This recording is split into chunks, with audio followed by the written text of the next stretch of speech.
দিব্যত্রয়ী চ্যানেলে আপনাদের সকলকে স্বাগত। অচিন্ত্য কুমার সেনগুপ্তর লেখা পরম পুরুষ শ্রী শ্রী রামকৃষ্ণ থেকে পাঠ। আজ পর্ব 137।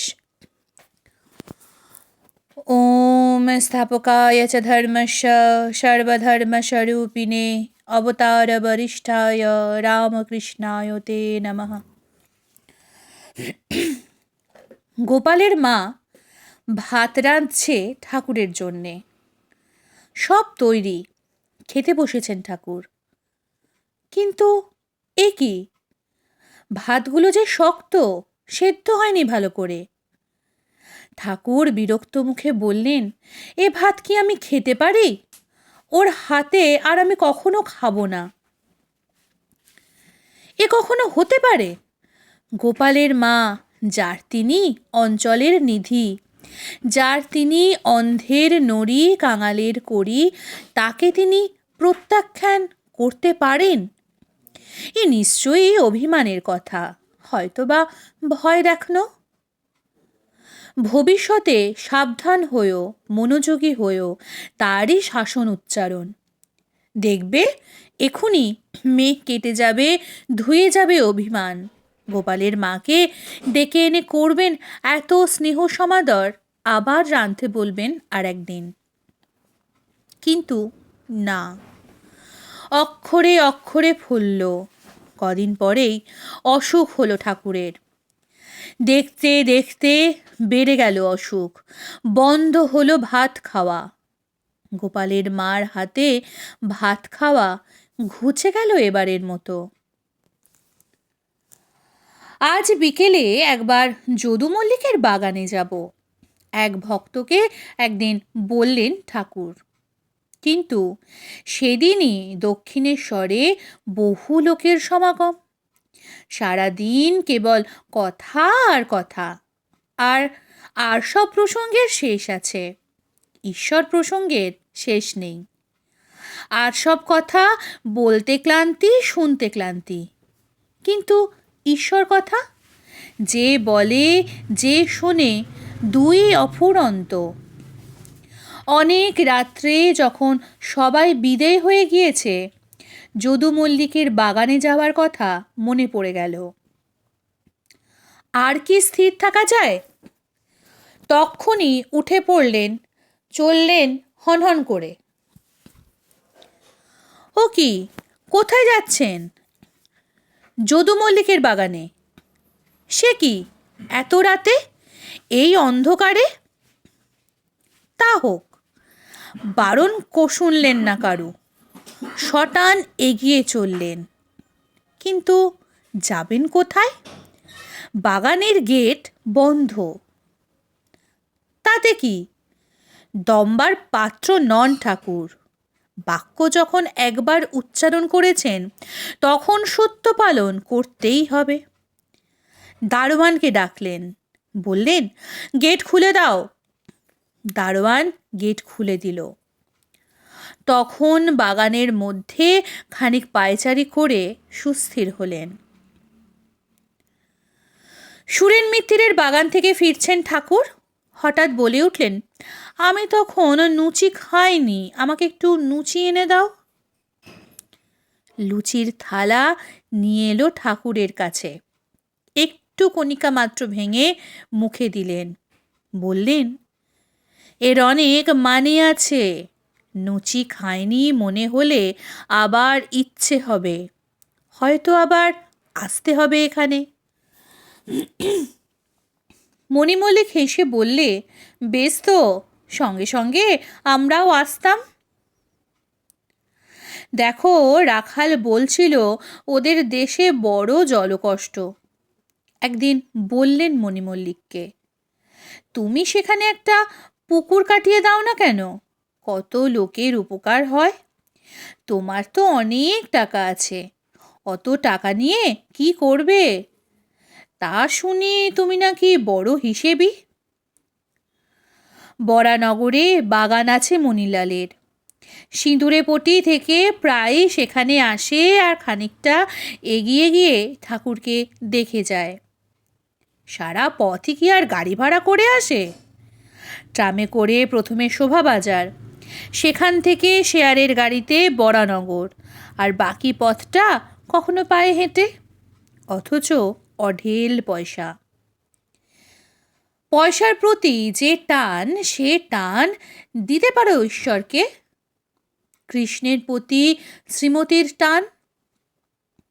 ঠাকুর বললেন, তোরা আর কিছু নিস বা না নিস, কৃষ্ণের প্রতি শ্রীমতীর টানটুকু নে।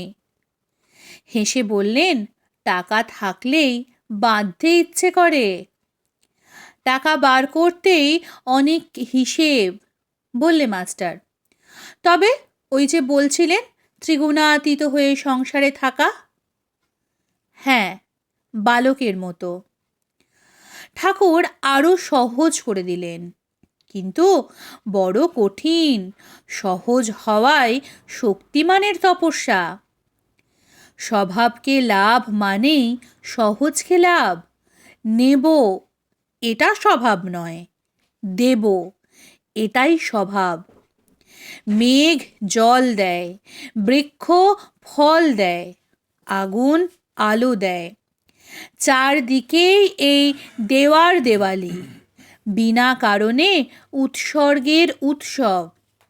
আমার চারদিকে এই উৎসব, আর আমি ম্লান, স্তব্ধ, ব্যাকুণ্ঠ হয়ে থাকব? আমিও মাতব এই উৎসবে। দায় নেই, দান বাধ্যতা নেই, বিতরণ সেই আনন্দযজ্ঞে। আর কাউকে কিছু দিইনি, তোমাকে সর্বস্ব দিয়ে যাব। মৃত্যু দিয়ে তৈরি তুচ্ছ উপকরণ নয়, অমৃত দিয়েও ভরা আত্মার উপঢৌকন। শুধু ধূমায়িত হব, একবারও প্রজ্বলিত হতে পারবো না। এই কলঙ্ক থেকে আমাকে ত্রাণ করো। জ্বালাহীন তুষানলের মতো আমাকে অবসাদ ধুমে আচ্ছন্ন রেখো না। আমাকে একবার তোমার জন্যে দীপ্ত হয়ে উঠবার তেজ দাও। ত্যাগই আমার তেজ, বিসর্জনই আমার জীবনলোক। প্রভু, আমার দোষ আর ধরো না। তোমার তো সমদর্শন। যদি আর কাউকে পারো পার করে দিয়ে থাকো, দয়া করে আমাকেও পার করে নাও। তোমার খুশি তা জানি, কিন্তু আমার খুশির জন্যে তুমি একটু খুশি হতে পারো না? পূজার ঘরের ফল কাটার যে বটি আর কসাইয়ের হাতে যে হিংসার খড়গ, দুই এক লোহার তৈরি, কিন্তু স্পর্শ মনের অন্তরে তো দ্বিধা নেই। সে ভালো মন্দ দুটো অস্ত্রকেই সোনা করে। একই জল, নদীতে তো স্বচ্ছ, নালায় তা মলিন অপবিত্র, কিন্তু দুই গঙ্গায় এসে পড়ে স্বচ্ছন্দে এবং গঙ্গায় পড়ে একই রঙে রঙিন হয়। যেমন গঙ্গার বর্ণ, তেমনি ওই নদী নালার। তেমনি আমাকে যদি টেনে নাও তোমার মধ্যে, হই না কেন অস্বচ্ছ, অপরিচ্ছন্ন, ঠিক তোমার বর্ণে বর্ণায়িত হব। তবে কেন দয়া করবে না? কেন হাত বাড়িয়ে টেনে নেবে না বলহীনকে? আমি শুকনো মাঠ, আমার পাশেই তুমি রয়েছ জলাশয়, আগের থেকেই রয়েছ। আমার সেচের জল আর্দ্রীকরণ, উর্বরীকরণের জল। শুধু আমি অহংকারের আল বেঁধে রেখেছি বলেই তুমি ঢুকতে পারছো না। নইলে কবে ভেসে যেতাম স্নেহ সিঞ্চনে, অকৃপণ ফসল ফলাতাম। তুমি এত কিছু ভেঙে চুরে ফেলেছ, আমার এই সামান্য মৃত্তিকার আল ভূমিসাৎ করতে পারো না? এই মণিমল্লিকের বাড়িতেই ৮১ সিঁদুরে পটি একবার নাচলেন ঠাকুর। শুধু নিজে নাচলেন না, সকলকে নাচিয়ে ছাড়লেন। শুধু ভক্তদের নয়, যারা দেখছিল তাদেরও। আপনি মেতে জগৎ মাতায়, আপনি হেসে জগৎ হাসায়, আর সঙ্গে চিরঞ্জীব শর্মার গান, নাচ রে আনন্দময়ীর ছেলে, বাম বাহু তুলে ও দক্ষিণ ভুজ কুঞ্চিত করে, বাম পা আগে ও ডান পা পিছনে রেখে ঠাকুরের সেই ভুবন স্পন্দন নাচ। এ যেন সেই পদযুগ ঘিরে জ্যোতি মঞ্জিরে বাজিল চন্দ্রভানু। বিশ্ব তনুতে অনুতে অনুতে যে নৃত্য চলছে তারই শতোৎসার। এই মণিমল্লিকের বিধবা মেয়ে নন্দিনী আমাকে ইষ্ট দর্শন করিয়ে দিন, এই আকুল প্রার্থনা নিয়ে একদিন প্রভুর পায়ে এসে পড়ল। ইষ্ট? ইষ্টকে দেখতে চাও? যেন কত সহজ এমনই নিশ্চয় ভরা চোখে তাকালেন ঠাকুর।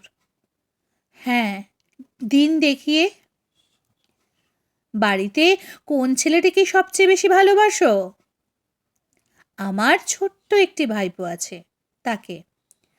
তবে আর কি, পেয়ে গেছো তোমার ইষ্ট। ওই ছোট্ট ভাইপোটিকেই শ্রী গৌরাঙ্গ ভেবে সেবা করো। ভেবেছিল এই আঁচল ধরা অনুরক্ত ছেলেটাই জীবনের বন্ধন। ঠাকুর দেখিয়ে দিলেন আসলে ওইটাই মুক্তি।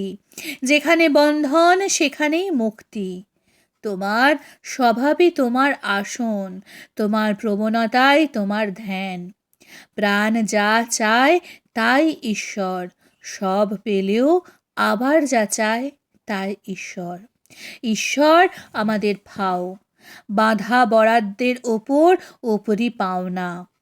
সমস্ত প্রাপ্তির পরিধির বাইরে মহত্তম উদ্বৃত্ত।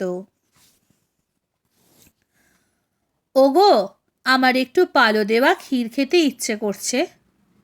কলকাতার নেমন্তন্ন বাড়িতে যেমন পাওয়া যায় তেমনি। ডাক্তারদের একটু জিজ্ঞেস করো না খাওয়া চলবে কি না। ডাক্তারদের আপত্তি নেই। যোগিন গেল সেই ক্ষীর কিনতে। পথে যেতে যেতে ভাবনা ধরল, বাজারের ক্ষীর খাওয়া কি ঠাকুরের পক্ষে ভালো হবে? বাজারের ক্ষীরে তো শুধু পালো নয়, রয়েছে আরও কত কি ভেজাল কে জানে। তার চেয়ে কোনো ভক্তের বাড়িতে গেলে সেখান থেকে ক্ষীর তৈরি করে নিগে, কে জানে সেইটিই বা ঠাকুরের মনোপুত হবে কিনা। তেমন কথা তো কিছু বলে দেননি ঠাকুর। 7-5 ভাবতে ভাবতে চলে এলো যে বলরামবাবুর বাড়ি। এখন বলুন দেখি কি করি। বাজারের কেনা জিনিস ঠাকুরকে খাওয়াবে? তুমি পাগল হয়েছ? বাড়িতে তৈরি করে দিচ্ছি, কিন্তু সকালবেলাতেই তো হবে না। তুমি এবেলা এখানে থাকো, খাওয়া দাওয়া করো, পরে বিকেলে নিয়ে যেও তৈরি ক্ষীর। ঠাকুর খুশি হবেন ক্ষীর দেখলে। তথাস্তু। ক্ষীর নিয়ে কাশীপুর পৌঁছুতে বিকেল 4টে। দুপুরে খাওয়ার সময় ঠাকুর অনেকক্ষণ বসেছিলেন ক্ষীরের জন্য। এই আসে করে মুহূর্ত গুনছেন। বরাদ্দ সময় পার হয়ে গেল, তবু দেখা নেই। তখন আর কি করা, রোজ যা দিয়ে খান তাই দিয়ে খেলেন শুকনো মুখে।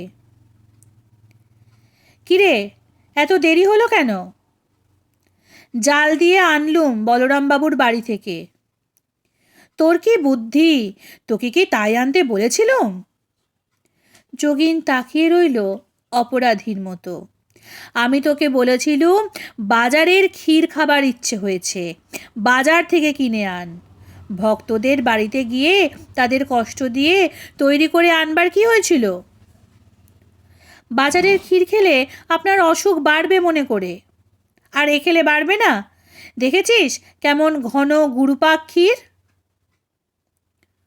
অধোমুখে দাঁড়িয়ে রইল যোগিন।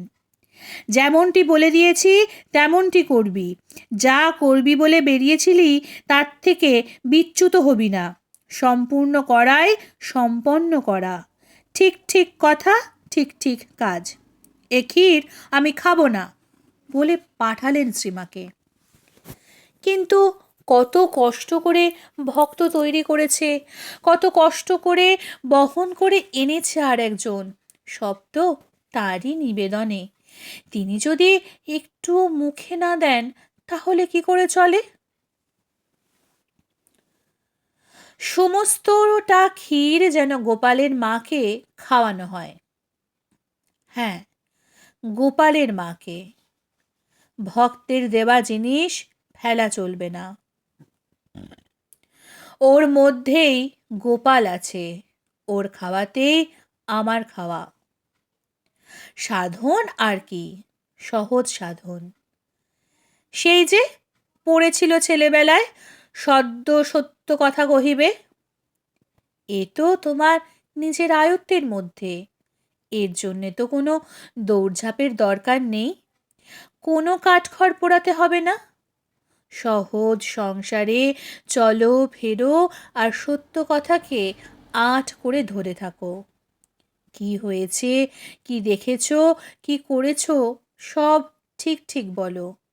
এর জন্যে তো শাস্ত্র পড়তে হবে না, করতে হবে না যাগযজ্ঞ, যেতে হবে না তীর্থে স্নানে। শুধু সত্যবাদী হও, হও রৌদ্রে নিষ্কাশিত জ্বলন্ত তরবারি। যারা বিষয়কর্ম করে, আপিসের কাজ কি ব্যবসা, তাদেরও সত্যতে থাকা উচিত। সত্যই সাহস, সত্যই ঔজ্জ্বল্য, সত্যই পবিত্রতা। সামান্য সাধারণ কথায়, সামান্য সাধারণ আচরণে সত্যকে ধীরে ধীরে আরোপ করো জীবনে। দেখবে কত বড় প্রচণ্ড শক্তির আধার হয়ে উঠেছ। রক্তের মধ্যে বিদ্যুৎ অগ্নি বয়ে চলেছে, দেখছো পথ রোধ করে সামনে দাঁড়িয়ে আছে পাহাড়। তোমার সত্যময় জীবন সে পাহাড়কে প্রশস্ত রাজপথে পরিণত করবে। মাকে সব দিলুম, কিন্তু সত্য দিতে পারলুম না। বললেন ঠাকুর, সত্যতে থাকবে, তা হলেই ঈশ্বর লাভ। কথা একটু কম কও, দয়া করে একটু চুপ করে থাকো। চুপ করে থেকে অন্যের কথা শোনো। অন্য আর কোথায়, তোমার অন্তরতম। তুমি চুপ করলেই তার কথা শুনতে পাবে, শুনতে পাবে সেই গভীর গুঞ্জন। চুপ করে থাকলে অন্তত মিথ্যে বলার হাত থেকে রেহাই পাবে। চুপ করলেই বন্ধ হবে সব ইন্দ্রিয়ের হট্টগোল। হবে পাহাড় বেড়ানো, হবে সমুদ্র স্নান। অনুভব করবে সব প্রবাহই জাহ্নবী, সব স্বরূপই সমুদ্র। অন্তর্ক্ষেত্রে কোথায় সুপ্ত শক্তির বীজটি পড়ে আছে খুঁড়িয়ে পাবে। মৌনের আকাশে বহু বিতত শাখায় প্রসারিত হবে সে বনস্পতি। নিজেকে নিজে আবিষ্কার করবে, হবে নিজের সঙ্গে সাক্ষাৎকার। অনিয়ান ও মহিয়ানকে দেখবে একসঙ্গে। আর কিছু না পারো, নির্জন পথে একা একা হাঁটো, চুপ করে থাকো। আর যদি কথাই কইবে, সকাল বিকেলে হরিবোল বলো, হাততালি দাও আর হরিনাম করো। ব্রাহ্মণ পণ্ডিতের ছেলে কথকতা করে এসেছে ঠাকুরের কাছে। 27-28 বয়স। কি নাম কে জানে, সবাই ঠাকুর দাদা বলে ডাকে। সংসার ঘাড়ে পড়েছে, তাই বৈরাগ্য নিয়ে উধাও। কিন্তু মন টিকল না, আবার ফিরে এসেছে সস্থানে, তার মাটির কেল্লায়। কোত্থেকে আসছো জিজ্ঞেস করলেন ঠাকুর। আগে বরানগর থেকে। পায়ে হেঁটে? আগে হ্যাঁ। এখানে কি দরকার? আপনাকে দর্শন করতে এসেছি, একটা কথা আপনাকে জিজ্ঞেস করব। করো। তাকে ডাকি অথচ মনে অশান্তি কেন? 2-4 দিন বেশ আনন্দে থাকি, তারপর আবার অশান্তি। বুঝেছি, বললেন ঠাকুর। ঠিক পড়ছে না, কারিকর দাঁতে দাঁত বসিয়ে দেয়, ঠিক পড়ছে না, কোথায় একটু আটকে আছে। কি সুন্দর করে বললেন, দাঁতে দাঁত বসছে না, কারিগরের হাতেই সে কারসাজি। একটুখানি সরিয়ে দাও, একটুখানি বেঁকিয়ে দাও, ঠিক খাঁজে খাঁজে লেগে যাবে। তখন জলের মতো চলে যাবে খুর, তখনই সর্বশান্তি।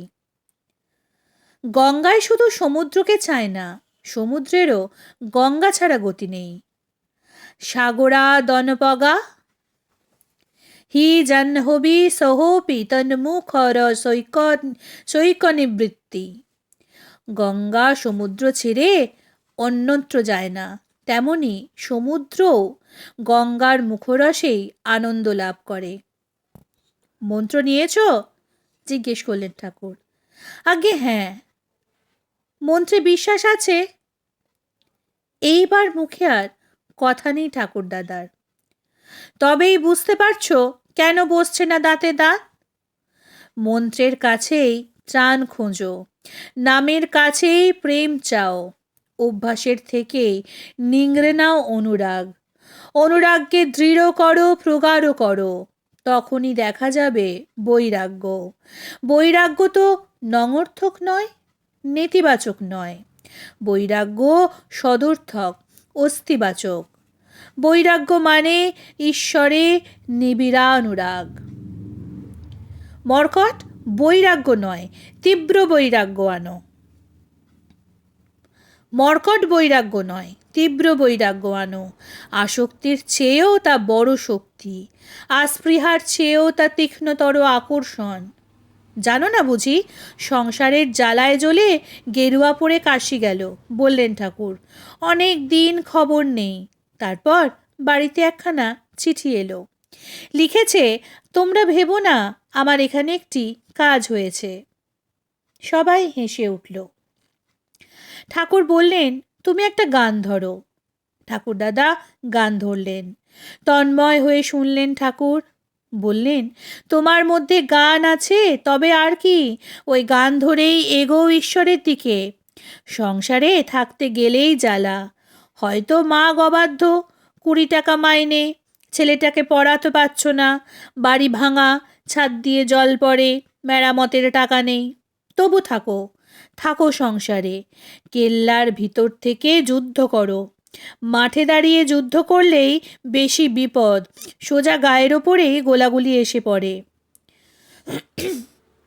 সংসার ত্যাগের দরকার নেই? কি দরকার? সাধুদের কত কষ্ট। সংসার ত্যাগ করতে যাচ্ছে একজন, তার স্ত্রী বললেন, কোন সুখে চলেছ গৃহ ছেড়ে, এই এক ঘরে খাওয়া পাচ্ছ, এই তো আরাম, মিছিমিছি কেন 8 ঘর ঘুরে ঘুরে বেড়াবে? তাহলে আমি এখন কি করব? কাতর হয়ে প্রশ্ন করলেন ঠাকুর দাদা। হাততালি দিয়ে সকালে বিকেলে হরিনাম করবে, হরি বল হরি বল হরি বল বলবে। আর বলি আরও একটি সহজ কথা, সত্য কথা বলবে, থাকবে সত্যকে আশ্রয় করে। সেই শুষ্নি শাক তোলার ঘটনাটা মনে করো। 4 মেয়ের মধ্যে বিষয় আশয় সব ভাগ করে দিয়েছেন রাসমণি। যে পুকুরটা দ্বিতীয় মেয়ের ভাগে পড়েছে, তাতে সেজগিন্নি স্নান করতে নেমেছে। সুন্দর শুষ্নি শাক হয়েছে পুকুরে। আঁচলে করে কিছু শুষ্নি শাক তুলে নিয়ে গেল সেজগিন্নি। সমস্ত ব্যাপারটা ঠাকুরের চোখে পড়ল। স্নান করতে এসেছিল, স্নান করে যা, তা নয়, পরের পুকুরের শাক তুলে নিচ্ছিস। পরের জিনিস না বলে নিলে চুরি করা হলো না? কি দরকার ছিল পরের জিনিসে লোভ করে? বড় অস্বস্তি বোধ করতে লাগলেন ঠাকুর।